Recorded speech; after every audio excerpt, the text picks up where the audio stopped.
ಮಚ್ಚನ್ನ ಬೀಸಿದ್ದಾನೆ PSI ಭೈರಪ್ಪನಿಂದ ಹಲ್ಲೆ ಆಗಿದೆ. ಹಾಗೇನೆ ಈತ ತುಂಬಾ ಕಿರುಕುಳ ಕೊಟ್ಟಿದ್ದಾನೆ ಅಂತ ಹೇಳಿ ಆರೋಪಗಳು ಕೇಳಿಬಂದಿದೆ. ಬೆಂಗಳೂರಿನ ನಾಗದೇವನಹಳ್ಳಿಯಲ್ಲಿ ನಡೆದಿರುವಂತಹ ಘಟನೆ, ಹೆಂಡತಿ ಮಗುವನ್ನ ಮನೆಯಿಂದ ಹೊರಗಿಟ್ಟಿದ್ದಾನಂತೆ ಪಿಎಸ್ಐ. ಮತ್ತೆ ಈತನ ಶೋಕಿಗೆ ಏನು ಕಡಿಮೆ ಇಲ್ಲ. ತವರು ಮನೆಯಿಂದ ವರದಕ್ಷಿಣೆ ಹಣ ತಗೊಂಡು ಬಾ ಅಂತ ಹೇಳಿ ಈತ ಪದೇ ಪದೇ ಕಿರುಕುಳವನ್ನ ಕೊಡ್ತಿದ್ದಾನೆ ಅಂತ ಹೇಳಿ ಆರೋಪಗಳು ಕೇಳಿಬಂದಿದೆ. 50 ಲಕ್ಷ ವರದಕ್ಷಿಣೆ ತಗೊಂಡ್ ಬಾ ಅಂತ ಹೇಳಿ ಪ್ರತಿದಿನ ಟಾರ್ಚರ್ ಅನ್ನ ಈತ ಕೊಡ್ತಾ ಇದ್ದಾನಂತೆ. ಇನ್ನು ಈತನ ಮೇಲೆ ಬಹಳಷ್ಟು ಆರೋಪ ಇದೆ.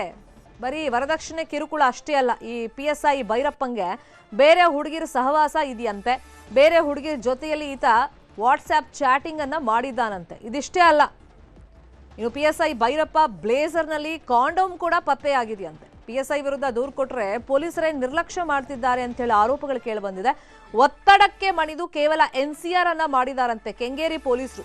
ಪೊಲೀಸ್ ಕಮಿಷನರ್ಗೆ ಈಗ ಪತ್ನಿ ದೂರನ್ನ ಕೊಡೋದಕ್ಕೆ ಮುಂದಾಗಿದ್ದಾರೆ. 5 ವರ್ಷಗಳ ಹಿಂದೆ ಪಿಎಸ್ಐ ಭೈರಪ್ಪಂಗ್ ಮದುವೆ ಆಗಿತ್ತು. 3 ವರ್ಷ ಹೆಂಡತಿನ ಚೆನ್ನಾಗೇ ನೋಡ್ಕೊಂಡಿದ್ನಂತೆ. ಆಮೇಲೆ ಪತ್ನಿಗೆ ಟಾರ್ಚರ್ ಕೊಡೋದಕ್ಕೆ ಶುರು ಮಾಡಿದಾನಂತೆ. ಇನ್ನು ಪತ್ನಿ ಕುಟುಂಬದವರಿಗೆ ಮಚ್ ತಗೊಂಡು ಹೋಗಿ ಹೆದರಿಸಿ ಹಲ್ಲೆಗೂ ಕೂಡ ಈತ ಮುಂದಾಗಿದ್ದಾನಂತೆ. ಇನ್ಸ್ಟಾಗ್ರಾಮ್ನಲ್ಲಿ ಪರಿಚಯವಾದ ಯುವತಿಯರಿಗೆ ಮೆಸೇಜ್ ಅನ್ನ ಈತ ಮಾಡ್ತಾನಂತೆ. ಮದುವೆ ಆಗೋದಾಗಿ ಹುಡುಗಿರ ಜೊತೆಯಲ್ಲಿ ಚಾಟ್ ಮಾಡಿದ್ದೆಲ್ಲ ಪತ್ತೆ ಆಗಿದೆ. ಬೇರೆ ಹುಡುಗಿರ ಜೊತೆ ಈತ ಚಾಟಿಂಗ್ ಮಾಡಿದ್ದಾನೆ, ಪತ್ನಿಗೆ ಟಾರ್ಚರ್ ಅನ್ನ ಮಾಡಿದ್ದಾನೆ ಅಂತೇಳಿ ಆರೋಪ ಕೇಳಿಬಂದಿದೆ. ಇದೇ ವಿಷಯವಾಗಿ ಇನ್ನಷ್ಟು ಡೀಟೇಲ್ ಆಗಿ ಇನ್ಫಾರ್ಮೇಶನ್ ಕೊಡ್ತಾ ಹೋಗೋದಕ್ಕೆ ಫೋನ್ ಸಂಪರ್ಕದಲ್ಲಿ ಕನೆಕ್ಟ್ ಆಗಿದ್ದಾರೆ ನಮ್ಮ ರಿಪೋರ್ಟರ್ ಮಂಜು ಆರ್ಯ. ಈ ಭೈರಪ್ಪನ್ ಮೇಲೆ ಇರುವಂತಹ ಕಂಪ್ಲೇಂಟ್ಸ್ ಏನು, ಮತ್ತೆ ಪೊಲೀಸರು ಈಗ ನಿರ್ಲಕ್ಷ್ಯ ಮಾಡ್ತಿದ್ದಾರೆ ಅಂತ ಹೇಳಿ ಆರೋಪ ಕೇಳಿ ಬಂದಿದೆ. ಕೆಂಗೇರಿ ಪೊಲೀಸರು ಇದಕ್ಕೆ ಏನ್ ಹೇಳ್ತಾರೆ?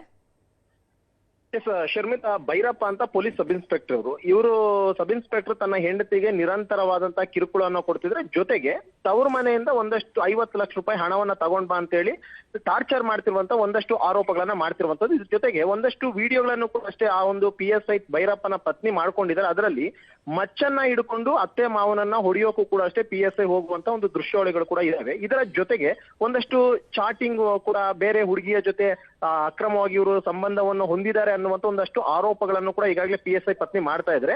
ಇನ್ನು ಇವರು ಮದುವೆ ಆದಂತಹ 3 ವರ್ಷಗಳ ಕಾಲ ತುಂಬಾ ಚೆನ್ನಾಗಿದ್ರು. ಆದ್ರೆ ಇತ್ತೀಚಿನ ದಿನಗಳಲ್ಲಿ ಒಂದಷ್ಟು ಮನಸ್ತಾಪಗಳಿದಾವೆ. ಜೊತೆಗೆ ಆತ ಸರಿಯಾಗಿ ಇಲ್ಲ, ಜೊತೆಗೆ ಬೇರೆಯವರ ಜೊತೆ ಸಂಬಂಧವನ್ನು ಹೊಂದುವಂತ ಒಂದು ಕೆಲಸವನ್ನ ಮಾಡ್ತಿದ್ದಾನೆ ಅಂತ ಒಂದು ಗಂಭೀರವಾದಂತ ಆರೋಪವನ್ನ ಮಾಡ್ತಿದ್ರೆ. ಈ ವಿಚಾರವಾಗಿ ಪ್ರತಿನಿತ್ಯವೂ ಕೂಡ ಅಷ್ಟೇ ಗಂಡ ಹೆಂಡತಿಗೆ ಜಗಳ ಆಗ್ತಾ ಇತ್ತು. ಜಗಳ ಆದಂತಹ ವೇಳೆಯಲ್ಲಿ PSI ಪತ್ನಿ ತಮ್ಮ ಕುಟುಂಬಸ್ಥರು ಕೂಡ ವಿಚಾರ ಹೇಳ್ತಾರೆ. ವಿಚಾರವೇ ಹೇಳಿದಂತ ವೇಳೆಯಲ್ಲಿ ಮನೆಯಲ್ಲಿ ಬಂದು ನ್ಯಾಯ ಪಂಚಾಯಿತಿ ಅಂತ ಮಾಡಕ್ ಹೋದಂತಹ ವೇಳೆಯಲ್ಲಿ PSI ದರ್ಪವನ್ನ ತೋರಿರುವಂತದ್ದು, ಜೊತೆಗೆ ಮಚ್ಚ ತಗೊಂಡು ಹಲ್ಲೆ ಮಾಡೋಕೆ ಮುಂದಾಗಿದ್ದಾರೆ ಅನ್ನುವಂತ ಒಂದು ಆರೋಪವನ್ನ ಮಾಡ್ತಿದ್ರೆ. ಇನ್ನು ಯಾವಾಗ್ಲೇ ಇವರಿಬ್ರು ಕೂಡ ಗಂಡ ಹೆಂಡತಿ ಜಗಳ ಆಡಿದ್ರು ಕೂಡ ಅಷ್ಟೇ ಆತ ಹೋಟೆಲ್ ನಲ್ಲಿ ಬಟ್ಟೆಗಳನ್ನ ಬುಕ್ ಮಾಡ್ಕೊಂಡು ಅಲ್ಲಿಂದ ಮನೆಯಿಂದ ಎಸ್ಕೇಪ್ ಆಗ್ತಾ ಇದ್ದ, ನಮ್ಮನ್ನ ಒಂಟಿಯಾಗಿ ಬಿಟ್ಬಿಟ್ಟು ಎಸ್ಕೇಪ್ ಆಗ್ತಿದ್ದ ಅನ್ನುವಂತ ಒಂದಷ್ಟು ಆರೋಪಗಳನ್ನು ಕೂಡ ಈಗಾಗಲೇ ಆಕೆ ಮಾಡ್ತಿದ್ರೆ. ಜೊತೆಗೆ ಆತನ ಜೇಬಿನಲ್ಲಿ ಒಂದಷ್ಟು ಕಾಂಡೋಮ್ಗಳು ಕೂಡ ಸಿಕ್ಕಿದ್ದು ಈತನ ಅಕ್ರಮ ಸಂಬಂಧಕ್ಕೆ ಇದೊಂದು ರೀತಿಯಂತ ಸಾಕ್ಷಿ ಅನ್ನುವಂತ ನಿಟ್ಟಿನಲ್ಲೂ ಕೂಡ ಅಷ್ಟೇ ವಿಡಿಯೋ ಚಿತ್ರೀಕರಣ ಮಾಡ್ಕೊಂಡಿರುವಂತದ್ದು.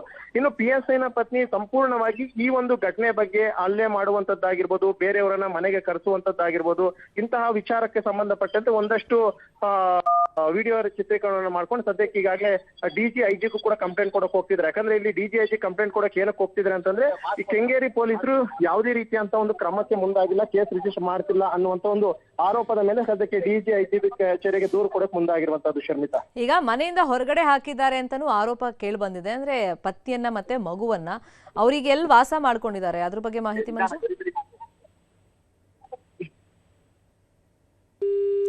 ಫೈನ್. ಪೊಲೀಸ್ ಆಯುಕ್ತರಿಗೆ ಈಗ ಭೈರಪ್ಪ ಪತ್ನಿ ಕಂಪ್ಲೇಂಟ್ ಅನ್ನು ಕೊಡೋದಕ್ಕೆ ಮುಂದಾಗಿದ್ದಾರೆ. ಯಾಕಂದ್ರೆ ಕೆಂಗೇರಿ ಪೊಲೀಸರಿಗೆ ಕಂಪ್ಲೇಂಟ್ ಕೊಟ್ಟು ಕೂಡ ಆತನ ಮೇಲೆ ಆಕ್ಷನ್ ತಗೊಳ್ಳೋದಕ್ಕೆ ಅವ್ರು ಮುಂದಾಗಿಲ್ಲ. ಹಂಗಾಗಿ ಈಗ ತನಗೆ ನ್ಯಾಯ ಬೇಕು ಅಂತ ಅವ್ರು ಕೇಳ್ತಾ ಇದ್ದಾರೆ. ಈಗ ತವ್ರ ಮನೆಗೆ ಹೋಗಿ, ಅಂದ್ರೆ ಆ ಹೆಂಡತಿ ಮನೆಗೆ ಹೋಗಿ ಮಚ್ಚಿನಿಂದ ತಂದೆ ತಾಯಿಗೆ ಹೆದರಿಸಿರೋದು, ಅತ್ತೆ ಮಾವಂಗೆ ಹೆದರಿಸಿದ್ದಾರೆ, ಜೊತೆಗೆ ವರದಕ್ಷಿಣೆ ಕೊಡಿ ಅಂತ ಟಾರ್ಚರ್ ಮಾಡ್ತಿದ್ದಾರೆ ಅಂತ ಆರೋಪ. ಬೇರೆ ಹುಡುಗಿರ ಸಹವಾಸ ಕೂಡ ಭೈರಪ್ಪಾಗಿದೆ ಅಂತೇಳಿ ಹೆಂಡತಿ ಆರೋಪ ಮಾಡಿದ್ದಾರೆ.